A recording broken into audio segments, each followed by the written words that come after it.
Exactly ये हुआ था कि जिस दिन मेरी मरा तो लोगों को लगा कि मैं मर गया हूँ सच्ची में। और फिर उसके बाद मेरे घर पे लोग आ गए थे साड़ियाँ पहन के, औरतें मातम मनाने। मेरी माँ ने गुस्सा करके भगाया उनको बाहर। Good thing after that happened was कि मेरा कम बैक प्लान हो गया। क्योंकि इतने लोग। सो इतनी औरतें आ गई, मतलब महिला मोर्चा लेके सब, we have WhatsApp group of क्योंकि, so we are in touch अच्छा। All of us. ओके, और कितने साल से ये व्हाट्सएप ग्रुप? ये ग्रुप है करीब 10-12 साल से है। बताना चाहो कि कौन कौन है ग्रुप में? देखो, रोनित नहीं है, स्मृति नहीं है, बाकी ऑलमोस्ट सब है। ओके, टच में नहीं हो बिल्कुल भी आप इनके साथ? जो ठीक लगा मुझे उस वक्त वो मैंने किया है, आज भी करता हूँ। मैं किसी की नहीं सुनता हूँ। टेक्स ज़्यादा मिलते थे कि अरे ये बरोबर नहीं हुआ, एक और करते हैं, एक और करते हैं, एक और करते हैं। तो वैसे करके एक 7-8 टेक हो जाता, एक नॉर्मल था। अब अगर कोई एक्टर 7-8 टेक दे देगा तो फिर उसको रिप्लेस करने डेडलाइन। की बात भी हो जाएगी कि भाई ये तो हर बार 7-8 टेक दे रहा है। और अगर डायरेक्टर नहीं दे पाता है इतना कंटेंट तो डायरेक्टर की नौकरी पे सवाल उठता है। हाय अमर, welcome to Mirchi. Hi, thank you Gaurav, thank you for having me on the show. कैसे हो आप? बहुत बढ़िया, बहुत अच्छा हूँ। जो मैं आपको स्टार्टिंग में बोला था ना कि एक अजीब सी फीलिंग है, क्योंकि ऑब्वियसली मैंने आपको मूवीज़ में देखा है, शोज़ में देखा है, बट एक होता है ना कि नॉस्टैल्जिया जो होता है, तो सबसे पहले तो वो वर्ड आता है नॉस्टैल्जिया। वो गाना बज रहा है क्या? वो गाना बज रहा है और पता नहीं मुझे, मैं एकदम 2000s में चला गया जब रात को ओहो, आई थिंक 8:39 या जो भी टाइम स्लॉट था उसके बाद रात को वापस रिपीट होता था वो। टीवी बहुत ज़्यादा करता था। मतलब जब क्योंकि के पहले से actually I used to do 2-3 shows एक साथ। तो क्या होता था, मैं बिजी होता था हमेशा। मतलब एक 2-3 शो कर लिए टेलीविजन पे तो you are busy for the whole month. So I don't like to sit idle and waste my time.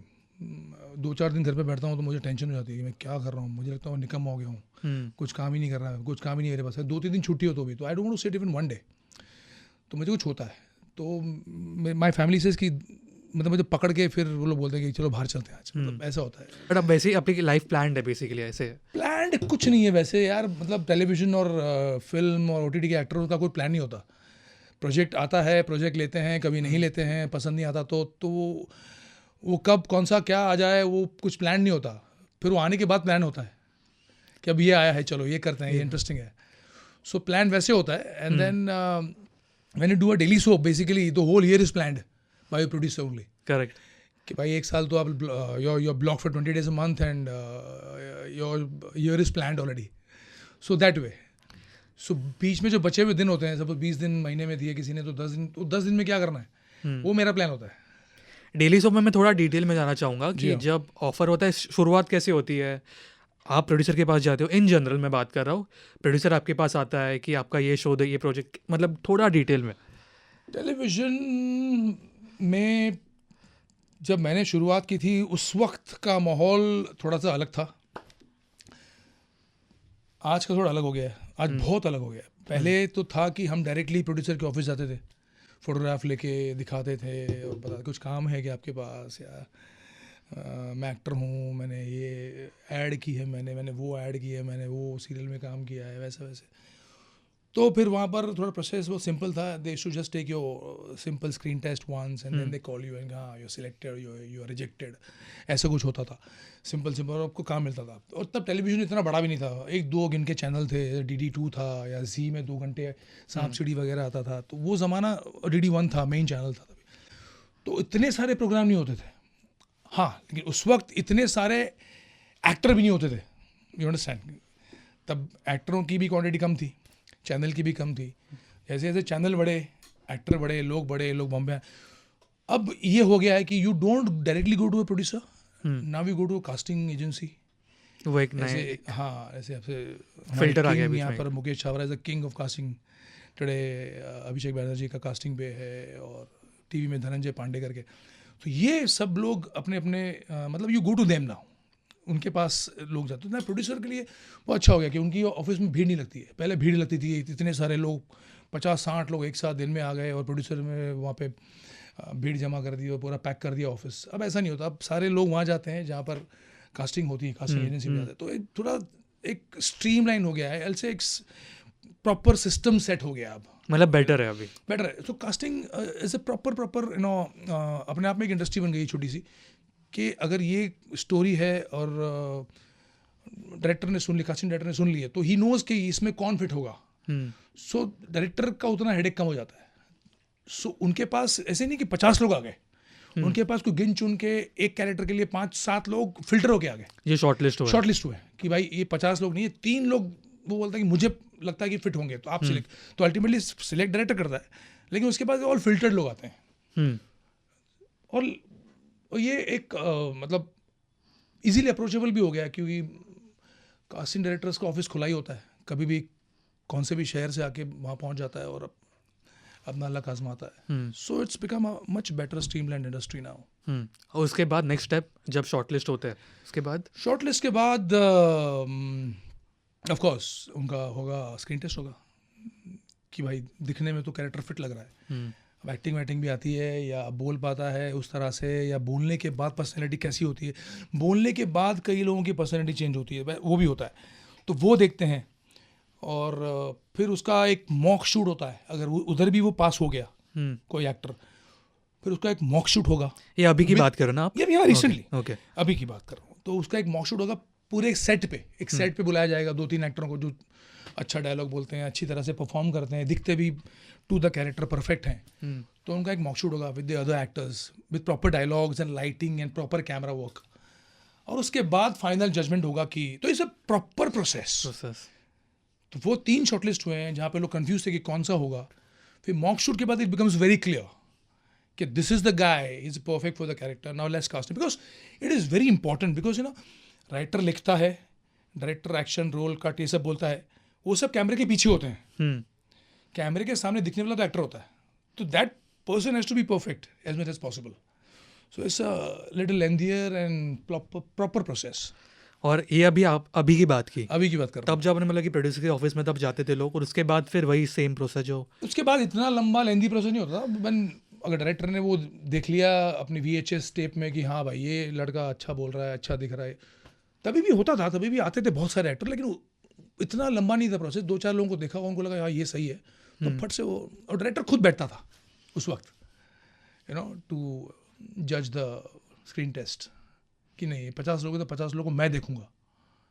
तो वैसे अभी तो डिफरेंट लेवल्स, लेयर से गुजरता है ये प्रोसेस. ऐसी कौन सी एक चीज़ है तब वाली जो अभी होनी चाहिए, और ऐसी कोई चीज़ जो अभी होती है वो तब होनी चाहिए थी? ऐसी टेलीविज़न में अगर स्पेसिफिक बात करूं तो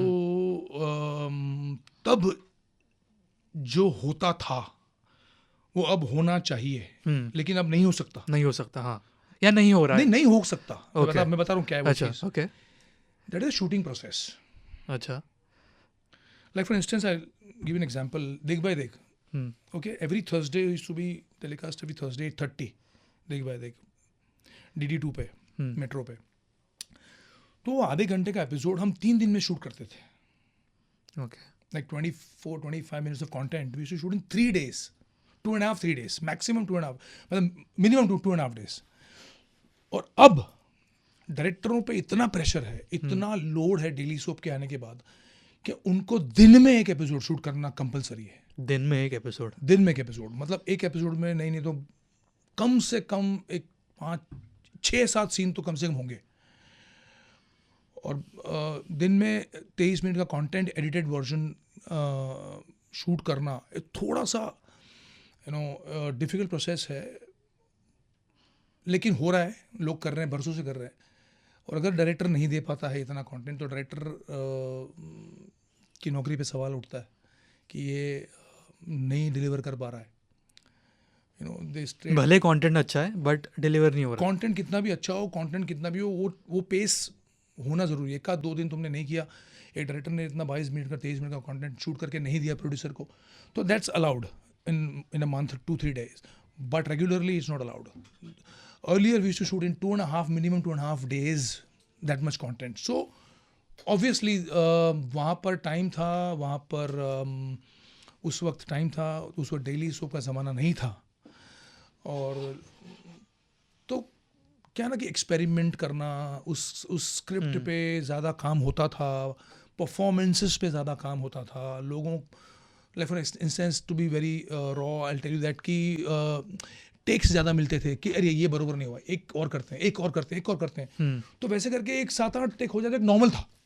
अब अगर कोई एक्टर 7-8 टेक दे देगा तो फिर उसको रिप्लेस Deadline. करने की बात भी हो जाएगी कि भाई ये तो हर बार 7-8 टेक दे रहा है, ये तो बहुत टाइम खा रहा है, ये 22 मिनट का कंटेंट होगा नहीं, तो डायरेक्टर कंप्लेन कर देगा उसका कि भाई ये गलत एक्टर है, ये बहुत टेक दे रहा है। तो आजकल everything is become so dicey in it's so difficult to survive and to you have to be damn good to survive here now. मतलब बेस्ट होना ही पड़ेगा और कोई ऑप्शन होना ही पड़ेगा, there is no the option because there are 25 other people standing behind you who will give in 2 takes. So इसमें फिर क्या होता है कि कई बार कई बार ऐसा होता है कि परफॉर्मेंस कॉम्प्रोमाइज होती है, लेकिन वो भी चलता है, चलाना पड़ता है, क्योंकि वो टाइम, कंटेंट और स्पीड मिल रही है। You understand? सो कुछ पाने के लिए कुछ खोना पड़ता है, वो दोनों तरह से। लेकिन मैं चाहूँगा कि स्टिल वो टाइम मिले लोगों को, एडवांस में प्रोड्यूसर डायरेक्टर को स्क्रिप्ट मिल जाए अगर कि भैया तुम एक 40 एपिसोड का बैंक लेकर आओ, तो फिर वो क्वालिटी मेंटेन हो सकती है। और कम से कम 2 दिन मिले एक एपिसोड शूट करने के लिए, तो I think we can get damn good content. Like see for OTT, एक 8 एपिसोड, 9 एपिसोड, 10 एपिसोड, 12 एपिसोड, उसका कोई टेलीकास्ट डेट फिक्स नहीं होता। वो जब बन जाता है फिर एक डेट सेट होती है। You understand what I am saying? So उसको एम्पल टाइम मिलता है। डायरेक्टर पहले से बोलता है कि ये एक एपिसोड है, ये मुझे 6 दिन लगेंगे एक एपिसोड शूट करने के लिए, भले 1 घंटे का भी हो, 6-7 days are good enough. So he gets a lot of time to shoot properly, to work on the content again and better it. But that's not the case with television. Television is very challenging. क्योंकि उसमें सब set, एक बार on air आ गए उसके बाद meter down हो गया आपका, उसके बाद you have to shoot 22 minutes a day and deliver. So that's challenging for everybody on the set. आपके साथ कभी ऐसे क्रिएटिव डिफरेंस हुआ, जैसे आपने बोला ना कि परफॉर्म करना है बट आप खुश नहीं हो वो टेक से, बट अभी डायरेक्टर का वो है कि see right now I am in a position where I can demand that कि और ऐसा होता भी नहीं है, अभी इतने साल से काम कर रहे हैं, 1-2 टेक में तो हो ही जाता है। और क्रिएटिवली मेरा डिस्कशन है, हेल्दी डिस्कशन मेरे डायरेक्टर के साथ, with the channel, with my writers, मेरा हर बार होता है। कभी कभी क्या है ना कि टेलीविजन में ऐसा है कि कभी लॉजिक बहुत कभी कभी नहीं फॉलो करते हैं, कभी कभी मोस्टली करते हैं। तो जब कुछ थोड़ा सा भी अननेसेसरी लॉजिकल स्टफ आएगा ना, तो मुझे हजम नहीं होता, मेरे अंदर उतरता निकले से। तो मैं फिर उसको पूछता हूँ डायरेक्टर, ये क्यों हो रहा है ऐसा, मतलब हम ये क्यों कर रहे हैं, मतलब ऐसा एक जस्ट मतलब for me to perform I have to be convinced as an actor. Correct, कि भाई मुझे एक जेन्युइनली एक परफॉर्मेंस, दिल से परफॉर्मेंस देनी है मुझे, तो मुझे ना हजम होना चाहिए, हाँ ऐसा भी हो सकता है, ये पॉसिबल है, हाँ ये होता है लाइफ में। लेकिन अगर वो ये हो ही नहीं सकता यार, ये क्या उटपटांग चीज़ें हैं, तो उसमें क्या होता है फिर मुझे वो फिर डायरेक्टर से बात करनी पड़ती है, फिर मैं फ़ोन करता हूँ, फिर मैं राइटर्स को फिर बात करता हूँ, फिर उनका पॉइंट ऑफ व्यू समझना है कि वो लोग ने ऐसे क्यों लिखा है, कि पहले आपने सही लिखा था, अब ऐसे क्यों लिखा हुआ रहा है। तो फिर वो समझने के बाद फिर कभी मेरा भी 10 में से 1 बार 2 बार चलता होगा, मोस्टली तो I get convinced by that कि why they are doing this, they have a reason for that always. So या it's always give and take. एक चीज़ मैं आपको ऑनेस्टली पूछना चाहूँगा, अगर आपको नहीं आंसर करना है आप नहीं कर सकते, ठीक है भाई। ये मैंने ना रोहित सर को भी पूछा था, रोहित रॉय सर को, जब मैंने पॉडकास्ट किया था उनके साथ, उनको पूछा था कि आपके हिसाब से अभी टीवी इंडस्ट्री का आपको सिचुएशन क्या लगता है, सिनेरियो क्या है? He is in a good zone, always has been in many ways. Like see television के लिए अभी आजकल तो पैसे लगते हैं हर चीज़ के लिए, आपने पैसे भर दिए टाटा स्काई या ये XYZ किसी को भी, है ना, वो पूरा साल देख रहे हो आपके घर में हर एक्टर घुस रहा है टीवी के माध्यम से, है ना, and you don't have to get out of the house, take petrol भर के गाड़ी निकाल के 2000 रुपये पॉपकॉर्न लेके बैठना थिएटर, वो सब लंबा प्रोसेस नहीं है, ठीक है, सिंपल है, रिमोट से ऑन किया चालू हो गया एंटरटेनमेंट। तो TV is in a good space, it's always will be okay. OTT भी है in a good space, it's as good as TV because it's in the house. और content wise if I tell you, experiment ज़्यादा नहीं हो सकता है, नहीं हो सकता है। The main reason that I understand, maybe I am wrong, I don't know, but this is my observation, कि क्योंकि इतने सालों से ना एक ऑडियंस का एक देखने का नज़रिया कि ऑडियंस ये देखना पसंद करेगी, ये चैनल के दिमाग में सेट हो गया है, एक इम्प्रेशन सेट हो गया। और इतना कंपटीशन है टीआरपीस का कि अगर कोई 8:30 से 9 का स्लॉट किसी XYZ चैनल के पास है और वो टॉप लीडर है उस स्लॉट का, तो वो उस स्लॉट पे एक्सपेरिमेंट नहीं करेगा। उसको ये डर है कि अगर मैंने एक्सपेरिमेंट किया और वो एक वीक में मेरी टीआरपी डाउन हो गई और वो किसी दूसरे चैनल के पास वो ऑडियंस शिफ्ट हो गई बोर होकर, या इलॉजिकल दिखा दिया, उनको हजम नहीं हुआ और कहीं शिफ्ट हो गई, तो फिर उनको वापस लाना एक बड़ा टास्क होगा। तो इसी वजह से एक्सपेरिमेंट बहुत कम हो रहे हैं बहुत छोटे लेवल पर एक शो में होते हैं, शुरुआत में होते हैं, अल्टीमेटली फिर वो नहीं होते, they come back to the same track. When they see the TRP थोड़ी भी नीचे जाती है तो प्रोड्यूसर चैनल को टेंशन होती है कि यार क्या हम लोग गलत कर रहे हैं, हम लोग एक्सपेरिमेंट क्यों कर रहे हैं। सो इस catch 22 situation for both sides कि करेंगे तो फंसेंगे, नहीं करेंगे तो फंसेंगे, तो जो चल रहा है वो चलने दो, यू अंडरस्टैंड। और जब वो चल रहा है वो नहीं चलता, जो चल रहा है वो भी नहीं चलता, टीआरपी नहीं आती है, तो शो बंद हो जाता है and producer is doomed. But it's a risk which everybody takes, you know, channel takes a risk, a producer takes a risk, even actors, everybody, you know. So it's a content change like OTT पे और या फिल्मों में, जो फिल्में बनानी बनाता है प्रोड्यूसर, कभी हॉरर आ जाएगी, कभी एक्शन आ जाएगी, कभी हॉरर कॉमेडी आ जाएगी, कभी फैमिली ड्रामा चल जाएगा, कभी कुछ चल जाएगा, तो जो मर्जी है प्रोड्यूसर पिक्चर बनाता है। ऐसा ऑडियंस को पूछ के नहीं बनाता करेक्ट, उनको कौन सी पिक्चर देखनी है। No, producer makes a film what they like to make the same with OTT. OTT पे थोड़ा सा डिफिकल्टी हो रहा है कि OTT is in middle, you know, film और टीवी के बीच में, तो वो दोनों जगह पे OTT में content is very good, you no, not all of it now but most of it, and वहाँ पर भी एक क्राइम का जो जॉनर है वो बहुत चल रहा है, सो उसके अंदर एक्सपेरिमेंट हो रहे हैं जो कि चेंज होगा कभी ना कभी। I don't know why people like to watch crime all over the world. So ये वहाँ पे एक जॉनर है जो फिट है। बाकी फैमिली वाले OTT पे बहुत कम देखे हैं मैंने चले हुए, वो ज़्यादा TV पे चलते हैं। सो एक्सपेरिमेंट टेलीविजन में तो बिल्कुल नहीं होगा, मुझे ऐसा लग रहा है, क्योंकि as I told you it's little dicey situation for a channel to lose that slot to somebody else and experiment over there on the slot. I believe that. या हम लोगों ने टीवी इंडस्ट्री की बात की बहुत ही ज़्यादा डिटेल में, और ऐसे 2-3 चीज़ें जो मैंने कभी सोचे नहीं थे, जैसे आपने ये स्लॉट का बोला मैंने नहीं सोचा था कभी है एज एन ऑडियंस की क्या लेवल पे प्लानिंग होती है। अब तो क्या है ना, TRP तो सबको पता है, लेकिन टेलीविजन टाइम स्पेंट ये भी एक बहुत बड़ा फैक्टर बन गया अब। ओके, ये क्या है? ये होता है कि एक चैनल की TRP आ रही है लेकिन टाइम स्पेंड कम है। सपोज फॉर एग्जांपल, ओके, एक 24 मिनट का टेलीकास्ट है, अगर आपका टाइम स्पेंड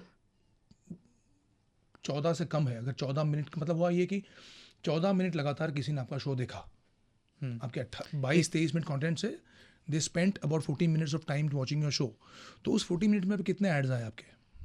2 बार ब्रेक हुआ, 3 बार ब्रेक हुआ, तो मतलब ये होता है कि लोगों ने 2-3 बार एड्स हमारी देखे। It's all about revenue, you understand. अभी रेवेन्यू का खेल है पूरा।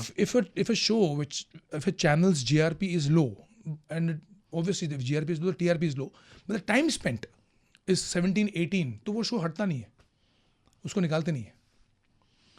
कि 18 मिनट के टेलीकास्ट में अगर 3 ब्रेक आए हुए हैं सपोज, तो तीनों ब्रेक लोगों ने देखे, इसका मतलब यही होता है। तो 3 बार जो ऐड चले उधर अलग अलग, तो लोगों ने देखे, तो that's what channel counts now, average duration, and then they go and show this data to the all the multinationals कि आपकी ऐड का टाइम स्पेंड 18 मिनट था, पहले TRP नहीं, 18 मिनट लोगों ने देखा आपका, तो you keep on giving us ads. See, this is ultimately that's the catch. Revenue. In short, I'm telling you, there's a big process behind it, but ये छोटा सा एक one line process है इसका. So time spent also is a big game. ये अभी आया recently कि पहले से था, बट अभी बाहर आ रहा है, मेरे माध्यम से बाहर आ रहा है। नहीं, एक्चुअली अच्छा है आपने बोला, क्योंकि मुझे खुद भी नहीं पता था। TRP मैंने सुना था, अब सबको मालूम पड़ जाएगा। नहीं, बट मुझे भी बहुत कुछ सीखने मिल रहा है आपसे। ओके, तो अभी टीवी इंडस्ट्री की हम लोगों ने बात की, थोड़ा अभी फ्लैशबैक में जाना चाहूँगा मैं। मिहिर का कैरेक्टर, ठीक है, जो हम लोग बात कर रहे थे, आपने ऑलरेडी मुझे पता है उस पर बात की है और 1-2 पॉडकास्ट में मिहिर के ऊपर कि क्या क्या हुआ था, क्या क्या सिनेरियो हुआ था, बट मेरा थोड़ा अलग सा सवाल है इस पर। मिहिर का कैरेक्टर जो आपने प्ले किया इतने साल, तो रियल लाइफ में कितना उसका इफेक्ट हुआ है? Mihir was a cake walk for me, क्योंकि 75% तो वो मैं ही था. अच्छा. So I don't know how it happened, but just that कि मुझे रोल मिला, और जब मैंने सुना इसका कैरेक्टर नरेशन तो मुझे लगा कि काफ़ी हद तक तो ये मतलब हम ही हैं, तो ज़्यादा इतना डिफिकल्ट था नहीं. ओके. हाँ. बट ऐसे बहुत सारी चीज़ें सुनी है कि जब कैरेक्टर का डेथ हुआ था, हाँ, तो लोग प्रोटेस्ट करने ऑफिस पहुंचे थे. ऑफिस पहुंच गए थे, मेरे घर पे पहुंच गए थे, सब जगह पहुंच गए थे. एग्जैक्टली क्या होता है? एग्जैक्टली ये हुआ था कि जिस दिन मेरी मरा तो लोगों को लगा कि मैं मर गया हूँ सच्ची में, और फिर उसके बाद मेरे घर पे लोग आ गए थे साड़ियाँ पहन के, औरतें मातम मनाने. मेरी माँ ने गुस्सा करके भगाया उनको बाहर. उसी दिन रात को जब थर्सडे था, 8th of Feb 2001, उस दिन then Ekta called up, okay, you come to the office, everybody sitting here, the whole crew is here, cast is here, because सब लोग का फ़ोन आ रहा है और फ़ोन बंद नहीं हो रहा. और आई थिंक 10:30 का टेलीकास्ट था और 11 बजे तक चला. 11 बजे से लेकर 2 बजे तक मैं उनके ऑफिस में था. लोगों के फ़ोन आ रहे थे, मैं अटेंड कर रहा था. कई दिल्ली विल्ली यहाँ वहाँ पता नहीं कहाँ कहाँ से फ़ोन आए लोगों के कि कैसे मार दिया, क्यों मार दिया, कैसे मर गया ये लड़का, ऐसा ऐसा. तो मैं बोला मैं नहीं मरा, मैं ज़िंदा हूँ, मैं आपसे बात कर रहा हूँ. और लोगों को लगा कि सच्ची मर गया हूँ. और उसके बाद अगले दिन फ्रंट पेज में everywhere it came, mid day and Deccan Herald and this and that, front page everywhere, you know, Mihir dies and Amar is born and all these things happened, and it was, I couldn't believe what was happening, what was about to happen after that. So उसके बाद एक दुख की बात ये थी कि मुझे लगा कि अभी अब तो यार काम बंद हो गया, कैरेक्टर मर गया शो में. So they had not planned my comeback. You understand? So उसके बाद good thing after that happened was कि मेरा comeback plan हो गया. क्योंकि इतने लोग. सो इतनी औरतें आ गई, मतलब महिला मोर्चा लेके सब, यू नो, बालाजी हाउस में पत्थर वत्थर फेंके गार्ड्स के ऊपर, बिल्डिंग, कांच की बिल्डिंग पर, और बोला कि कैसे मार सकती हो आप ऐसे कैसे लिख सकती हो, ऐसे कैसे उसको मार दिया, हमारा बेटा है, हमारा, हम इसको अपना मानते हैं, और ये और वो. And lot of press and everybody started calling, और स्टार प्लस में पूरा उनका जो उनका कंप्यूटर का जो डाटा पूरा क्रैश हो गया, पूरा ऑफिस चल गया पूरा. इतने ईमेल्स आ गए जो केबीसी में नहीं आए थे, उतने ईमेल्स आ गए कि गेट हिम बैक, वापस लाओ उसे. ये बहुत हंगामा बहुत टाइम तक चला, अबाउट अ वीक 10 days तक ये बहुत ऊपर तक रहा है. और that's reason they started thinking to get me back. You understand? So वैसे हुआ, और अलग हंगामा था ये, अलग लेवल पे था ये, कभी ना देखा हुआ. ये कभी हुआ भी नहीं है आज तक. I think that is the only situation. बाप रे, अभी भी आप टच में हो सबके साथ? Yeah, of course. About 90% people are. We have a WhatsApp group of Kyonki, so we are in touch. अच्छा. All of us, yeah, most of us. Okay. और कितने साल से ये व्हाट्सएप ग्रुप? ये ग्रुप है करीब 10-12 साल से है. बताना चाहो कि कौन कौन है ग्रुप में? मैं जानबूझ के डिटेल में जा रहा हूँ, इफ़ यू वांट टू से. ग्रुप में है, देखो, रोनित नहीं है, स्मृति नहीं है, बाकी ऑलमोस्ट सब है. ओके. टच में नहीं हो बिल्कुल भी आप इनके साथ? नहीं, ऑन एंड ऑफ, कभी मिले कहीं पर, कभी बात हुई तो, नॉट रियली. बाकी सबके साथ हूँ. ओके. आपको अभी भी फर्स्ट डे याद है आपके शूट का, personally on set? Of course, first day मेरा टेस्ट हुआ था, स्क्रीन टेस्ट हुआ था. उसी दिन 1 घंटे के बाद मैं शूट कर रहा था. ओके. या जैसे I remember the date also, 7th of April 1999, दिस 7th April 2000, सॉरी. या ये शो का पहला दिन का मुहूर्त हुआ था. जीतू जी का बर्थडे था शायद, जीतू सर का. उस दिन ये शो का मुहूर्त हुआ था. और नोबडी नोज, बट मेरे पहले एक और मिहिर कास्ट हुआ था, पर किसी वजह से पता नहीं उसी दिन उसका पैकअप हुआ. और 10th अप्रैल को मुझे बुलाया था, और मेरा एक छोटा सा टेस्ट लिया लोगों ने, जबकि उनका शूटिंग शुरू हो गया था. और वही नीचे बेसमेंट में, बालाजी हाउस के बेसमेंट में मुझे बुला के मेरा स्क्रीन टेस्ट लिया, डायलॉग दिए 4-5 मुझे. तो मैंने उसको रिहर्स किया, मैंने उसको परफॉर्म किया. My director Ashish Patil, he thought I was fantastic, that's what he thought. और मेरा टेप इमीडिएटली एकता ने और आई थिंक शोभा जी ने और सब ने देखा, उनको पसंद आया. कि बोला अभी शूट शुरू है, और अबरा मेहता जो मेरी माँ प्ले कर रही थी वो भी नीचे ही हैं, वो रेडी हैं. तो can Amar shoot one scene right now? तो मुझे पूछा can you do right now? अभी एक सीन शूट करना है, वो जो अटक गया सीन, वो मतलब हमको करना है शूट आज। मतलब ओके, तो without signing a contract also I shot the first scene. Okay. I want to be in this show. मतलब मैं ऐसे ही वहाँ जाके नीचे जाके बेसमेंट मैंने फर्स्ट सीन शूट किया था, जहाँ मैं माँ को आके सॉरी बोलता हूँ और मुझे फुटबॉल से मारती है। मेरा फर्स्ट सीन था मेरा। ओके। एक ब्यूटीफुल क्यूट सीन था माँ बेटे का, that was my first scene.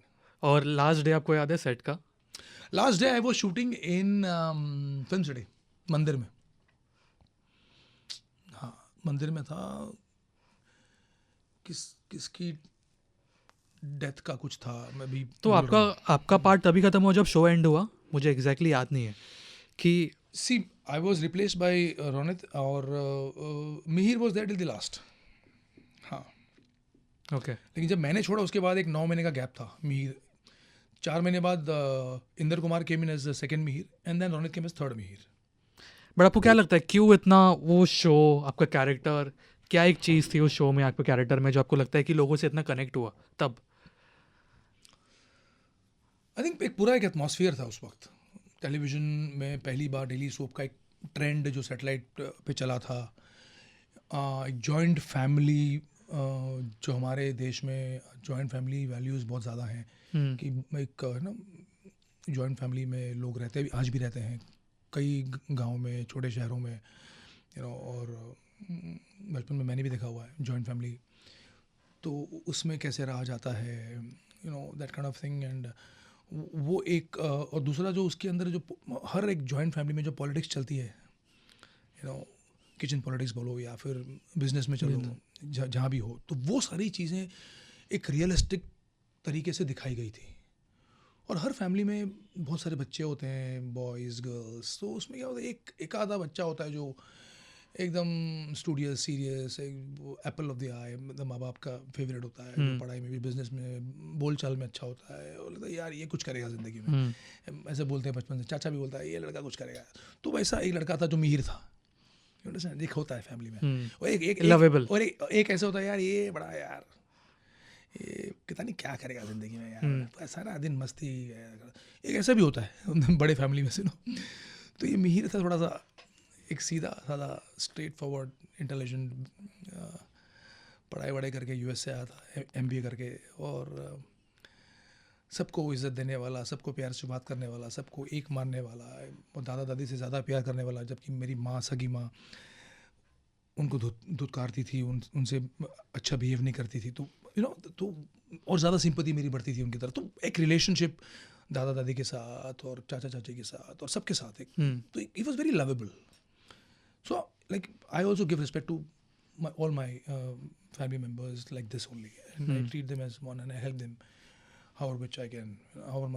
So एक connect था मेरा directly वो character साथ। तो it was like I'm not performing at all, initially. Basically आप ही हो। हाँ, तो मुझे ऐसा लगा कि ये बहुत ही अच्छा कैरेक्टर है, ये बहुत ही सुलझा हुआ, सिंपल, कॉम्प्लिकेटेड नहीं है, एक सिंपल कैरेक्टर है ये। और क्या सिंपलिसिटी, जो सिंपल चीज़ें होती है ना, वो लोगों के दिल में जल्दी उतरती हैं। वो कंफ्यूज करने वाली चीज़ें, कंफ्यूज करने वाले बंदे होते हैं ना, वो लोगों को समझ में नहीं आते। कभी कुछ बोल रहे हैं, कभी कहाँ यहाँ बोल के वहाँ जा रहे हैं, कुछ बोल रहे हैं, कुछ कर रहे हैं, वो लोगों को समझ में नहीं आते। जो सिंपल कैरेक्टर्स होते हैं, जो मतलब जो एकदम ऑनेस्ट होते हैं, दिल से निकलता है परफॉर्मेंस, जो सिंपल होते हैं, ज़्यादा कॉम्प्लिकेशन नहीं उनके लाइफ में, तो वो लोगों को समझ में जल्दी आते हैं। अब मेरी नहीं, ऐसे कई सारे कैरेक्टर्स हैं जो सिंपल कॉम्प्लिकेटेड है ही नहीं, वो सारे हिट हुए हैं। So Mihir was one of them. On top of that, the way Ekta Kapoor wrote Mihir को जो उन्होंने प्रोजेक्ट किया, जो प्रेजेंट किया मुझे, जिस तरह से प्रेजेंट किया, और जब एकता फाउंड आउट के पीपल आर लविंग Mihir, जब इनिशियली जो टेलीकास्ट हुआ था 3 जुलाई अलॉन्ग विद KBC 2000, और Mihir मरा था 2001 फरवरी में, एक 5-6 महीने बाद। तो उस दौरान क्या ये शो बहुत पॉपुलर हो गया immediately, thanks to KBC and the way it was placed over on Star Plus. So the placement was fantastic. The show itself, the whole packaging was fantastic. All the actors were stage actors, Aparna Mehta या कित दवे बोलो, या मुनी झा और शक्ति सिंह, जो ये सब बहुत ही मंझे हुए कलाकार थे स्टेज के, तो उनकी एक तो performance so natural and so beautiful, और लगता ही नहीं वो लोग परफॉर्म कर रहे हैं। एक तो वो एक था अच्छा, लिखा अच्छा गया था, प्रेजेंट अच्छा किया गया था, और एक था का जो थॉट था कि एक सिंपल फैमिली ड्रामा, एक सिंपल फैमिली जो हर घर में होता है, और एक क्योंकि सांस भी कभी बहुत ही, टाइटल इतना बड़ा था लेकिन फिर भी कैची था बहुत, टाइटल सॉन्ग था, Smriti Irani looked good, you know she acted beautifully well, everybody was, मतलब जो मेरे भाई बने थे, तो आई थिंक समटाइम्स ऐसा होता है कि एक जैसे शोले पिक्चर थी, सब कुछ परफेक्ट लगता है, दिल वाले दुल्हनिया सब परफेक्ट कास्ट लगती है, तो कुछ कुछ चीज़ें ऐसी होती हैं जो एक बार बनती हैं और वो दोबारा नहीं बन सकती, वो बन जाती हैं, यू अंडरस्टैंड। तो क्योंकि बन गया, और सब सारे कैरेक्टर अभी भी याद है वो, तो even people remember that also even today. So ऐसे बहुत सारी चीज़ें हैं जो लोगों के दिल में बस गई, और लोगों ने पहली बार देखी थी, और जो भी कुछ नया होगा ना, अलग होगा, तो लोग उसे पसंद करेंगे, और अच्छा बनाया गया होगा, अच्छा प्रेजेंट किया गया होगा, तो क्योंकि was that, all of that. और मिहिर का ऐसा था कि जब एकता न्यू कि मिहिर इज गेटिंग पॉपुलर, तो she backed me even more by scenes, we are writing good scenes, beautiful scenes, you know, between me and Smriti, me and my mother, me and my father, brothers. और मीर की जो death थी वो तो पहले से ही plan थी। जब मैंने पहला दिन शूट किया था तो बोला था you are there till 125 130 episode के बीच में आपको, तो अच्छा तभी मुझे पता था, इट वाज वेल प्लान्ड, तो वो तो आना ही था, यू नो, जब पता होता है कि वो आना है तो आना ही था। तो वो एक अच्छी तरह से एकता ने इसको प्रेजेंट किया कि इवन शी फेल्ट सैड कि यार Amar I have to write your death scene. वो जब 100 एपिसोड के आसपास पहुंचे ना हम लोग, तब बात हुई थी कि यार 25 एपिसोड में तो but we'll give you a grand death. What is grand death यार, ultimately it's you know going to end, and it so happened that you know we all became a good family यार, मतलब मज़ा आता था, रोज़ हंगामा मस्ती मजाक सब चलता था। तो एक सैडनेस भी था कि बंद हो रहा है शो, मतलब मेरे लिए मेरा कैरेक्टर मर रहा है, तो ऐसा कुछ माहौल बन गया था, और इमोशनल माहौल था जब मेरा डेथ सीन था तो, और काफ़ी अच्छी तरह से एकता ने इसे मतलब मिहिर को स्पेशली प्रेजेंट किया था, और पूरा हाइप दिया था मरने का। तो एपिसोड उसने बहुत अच्छी तरह से सोचा हुआ था। राजेश जोशी हमारा राइटर, विपुल मेहता जो गुजराती स्टेज के बहुत दिग्गज राइटर और डायरेक्टर हैं, मतलब इतना काम किया उन लोगों ने कि ना पूछो। तो वैसे वैसे लोग, मतलब एक एक डिपार्टमेंट में सब दिग्गज लोग थे। आपने मतलब इतने दिन हम सेट पे थे सब एक साथ, तो एक दोस्ती बन जाती है विद द कास्ट। तो सबसे ज़्यादा आप किसके साथ ज़्यादा बॉन्ड करते थे सेट पे? मुनी झा के साथ। Okay. I mean, he was even today on a group also. He's one of the favorites. He's funny, you know. He's got a natural sense of humor. और बेधड़क बोलते हैं मुनी जी, बेधड़क।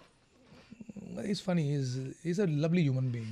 Very good, nice, soft spoken, and good actor.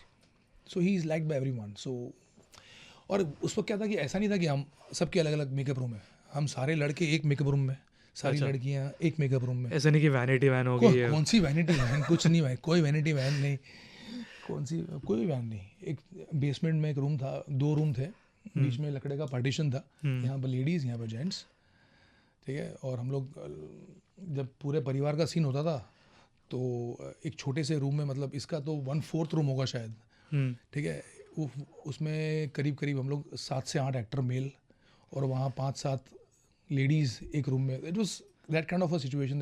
किसी ने कोई कभी crib नहीं किया कि हमको अलग से रूम चाहिए या ये, वो किसी ने कभी भी नहीं किया। And we were happy being together because we used to have lot of fun. अपने में रूम में चले जाएंगे तो वो बॉन्डिंग नहीं होती है, जो आज नहीं होती है। अपना वैनिटी वैन है, अलग मेरा वैन है, किसी और का वैन अलग है, कोई अलग रूम में बैठा हुआ, कोई कहाँ बैठा हुआ। तो जब सेट पे आते हैं तब बात होती है।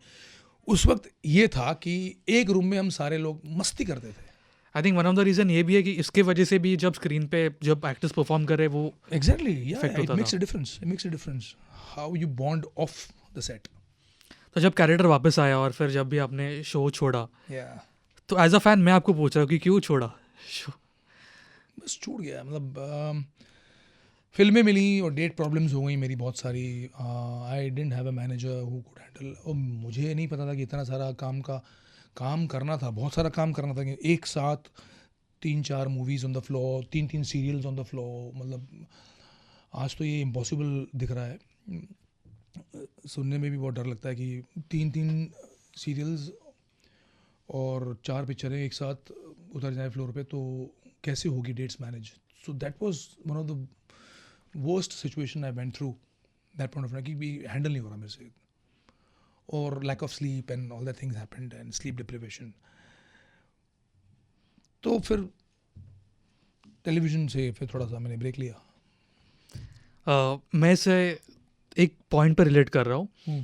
जब आपने ये सोचा कि अभी मैं शो एग्जिट करूँगा, एक चेंज आता है बड़े लाइफ में कि जिससे आप यूज टू हो, तो आपको एक थोड़ा डर नहीं था जब वो सब चीज़ें चेंज होंगी, बिकॉज आपका कैरेक्टर इतना फेमस था, और फिर कहीं ना कहीं आपको पता था कि हाँ बहुत सारी चीज़ें अभी लाइफ में चेंज होंगी, तो एक थोड़ा एक चेंज से डर नहीं था? सी मैं कभी चेंज से डरा नहीं हूँ आज तक. जो दिल में आया, जो ठीक लगा मुझे उस वक्त, वो मैंने किया है. आज भी करता हूँ. मैं किसी की नहीं सुनता हूँ. मुझे ये लगा कि नहीं, मुझे ये करना चाहिए, मैं पूरी सिचुएशन को नाप तोल के देखता हूँ और फिर ऊपर वाले पे छोड़ देता हूँ. You understand? कि अगर मुझे उस वक्त डेट्स का स्ट्रेस था और मैं कई दिनों तक सोता नहीं था, तो that was affecting my health. या so ultimately I had to take a decision कि मैं अभी क्या कर सकता हूँ क्या नहीं. मुझे लगा उस वक्त के टेलीविज़न में तो इतने सारे लोग हैं, इतने एपिसोड्स हैं, थोड़ा सा वहाँ से ब्रेक में ले सकता हूँ, लेकिन फिल्म में 2.5 घंटे की पिक्चर है, 2 घंटे की पिक्चर है, तो उस वहाँ पर जो प्रोड्यूसर है, he can't take a break without me. Movies in one go. Correct. So अगर ये मैंने पिक्चरें साइन की और मैंने शूट कर लिया है और मैंने उनका मीटर डाउन कर दिया फाइनेंशियली, तो मुझे मेरा एक कमिटमेंट है कि मैं उनका ख़त्म करने की बात करूँ. लेकिन वैसा हुआ नहीं. टेलीविज़न में भी nobody wanted me to leave me for a while also. They are right, they are not wrong. But I thought I could manage, but वो मैनेज नहीं हुआ. You understand? So उससे फिर वो दिक्कतें हो गई और प्रॉब्लम शुरू हुई. हम लोग चेंज की बात कर रहे थे ना, तो चेंज तो होता ही है. चेंज में क्या है कि चेंज से कभी डरा नहीं लाइफ में आज तक मैं. और ये जब हुआ मेरे साथ तो मुझे पता था कि see I am not taking anything for granted, but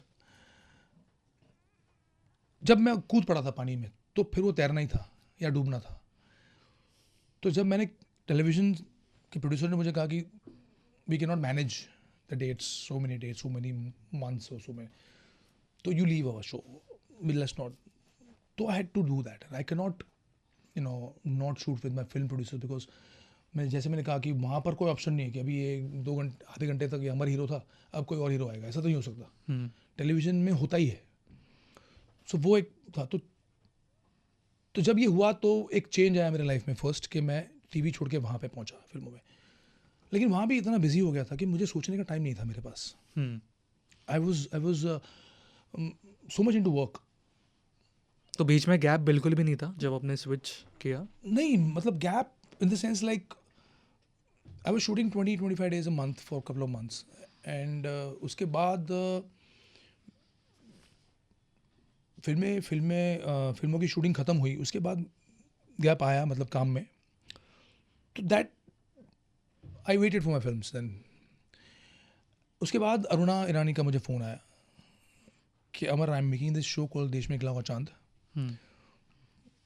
and I am not finding a replacement. You know, Varun Badola was leaving the show.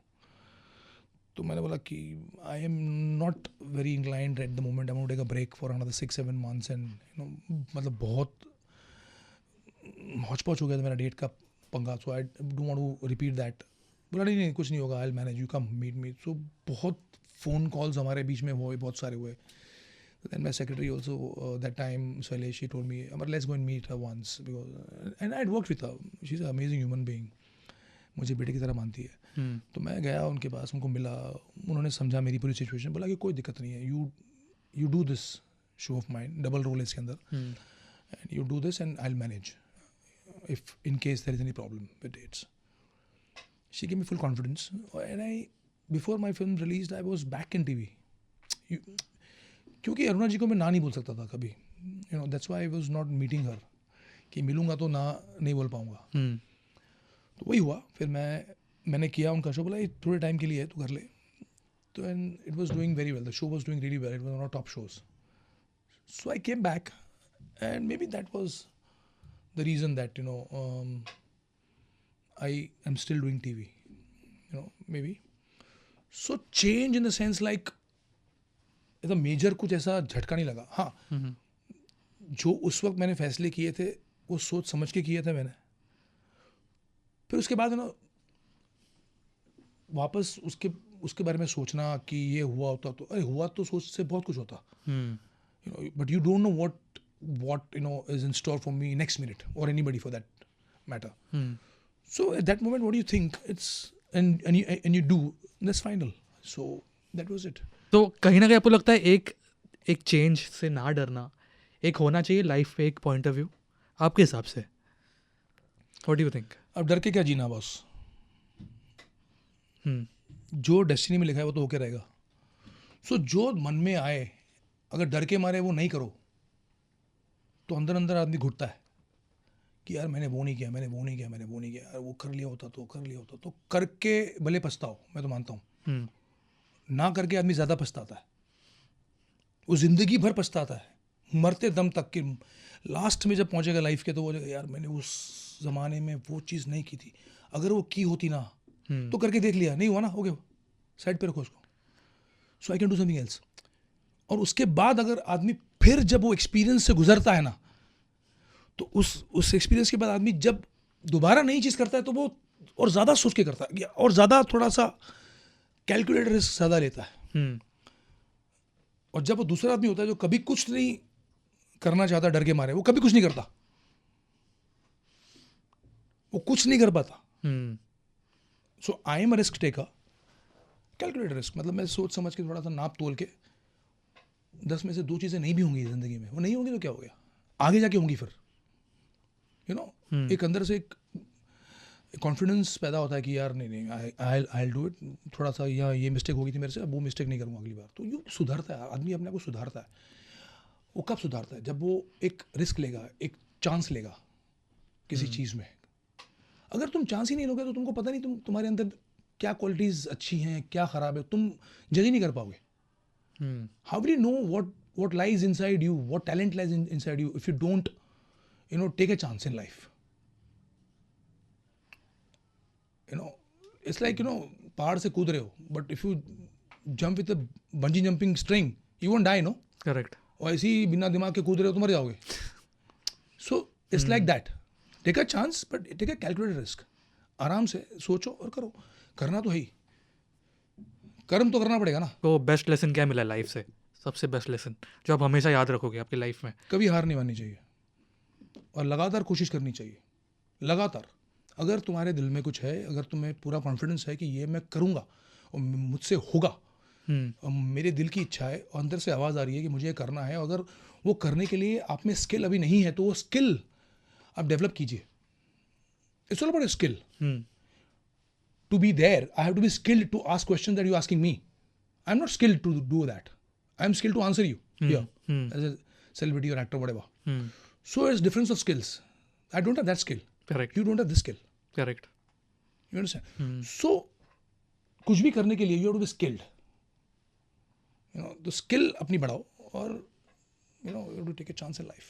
से बहुत सारे लोग होंगे जहाँ पे उनके लाइफ में अप्स एंड डाउन चल रहे होंगे, हर एक के लाइफ में होता है, आपके भी लाइफ में होंगे अप्स एंड डाउन्स।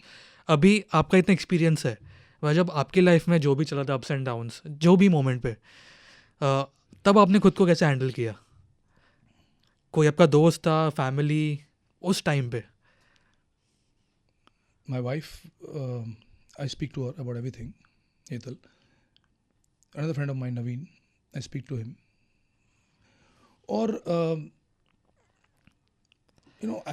मतलब मैं उनसे बात करता हूँ खुल के कि मुझे ऐसा लग रहा है, मैं ये करने वाला हूँ। मतलब मैं I just need first I talk to them like a sounding board कि मैं कहीं किसी को बताऊँ तो I tell her and then I wait for the response कि क्या वो बोल रहे हैं, और then I analyse myself कि हाँ मैं ये सोच रहा था पर यहाँ से ये मिल रहा है, सो इसके बीच का रास्ता क्या हो सकता है, कि मुझे करना ही है। मैं करता तो हूँ, जो करना है, जो करना होता है तभी मैं बोलता हूँ इन लोगों से, लेकिन फिर मैं एनालाइज करता हूँ कि इसके अंदर से मुझे कहाँ केयरफुल रहना है, ऐसा नहीं कि मैं चांस लूँगा ही नहीं, अगर मैंने कुछ सोचा है कि मैं करने वाला हूँ तो सोचने के बाद मैं बात करता हूँ कि भाई ये करने जा रहा हूँ या ऐसा करने वाला हूँ, वो करना तो है, सोचा है तो। लेकिन फिर I take 2-3 opinions from my close ones and I see what they think about it, what they say about it, and then I analyze and then I go on. Thank you so much. Pleasure. आपसे बात करके बहुत कुछ मैंने सीखा industry के बारे में, आपके बारे में, एंड जो भी आपको बोलना है सीखना बाकी बेटा। सीख रहे हैं हम लोग भी धीरे धीरे। आई थिंक अभी बहुत सारे एक्सपीरियंसेस आएंगे, जिंदगी बहुत सिखा देती है। वही इसलिए मैंने बोला कि क्योंकि मैंने आपके जितने भी इंटरव्यूज़ देखे हैं ना, आपने ऑब्वियसली शो के बारे में बात की है, अबाउट योर प्रोफेशनल लाइफ, आपका point of view on friends या जो एक लाइफ का होता है ना, वो आई थिंक मैंने देखा नहीं, आई डोंट नो आपने बात की है या नहीं की है, बट इसलिए मैंने सोचा मैं आपसे उस पर बात करूँगा आज। तो बहुत सारे आपके एक पॉइंट ऑफ व्यू, मुझे बहुत सारी चीज़ें क्लियर हुई आज। बट जाने से पहले एनी मैसेज जो आप लोग देख रहे हैं, सुन रहे हैं, एनी मैसेज? जैसे आपने सुना मेरे पॉडकास्ट में कि आपको दिल में जो इच्छा हो वो करना चाहिए। जैसे मैं मानता हूँ कि करके पछताओ, ना करके ज़िंदगी भर पछताना पड़ेगा। So take that calculated risk always. If you feel it from here, just do it.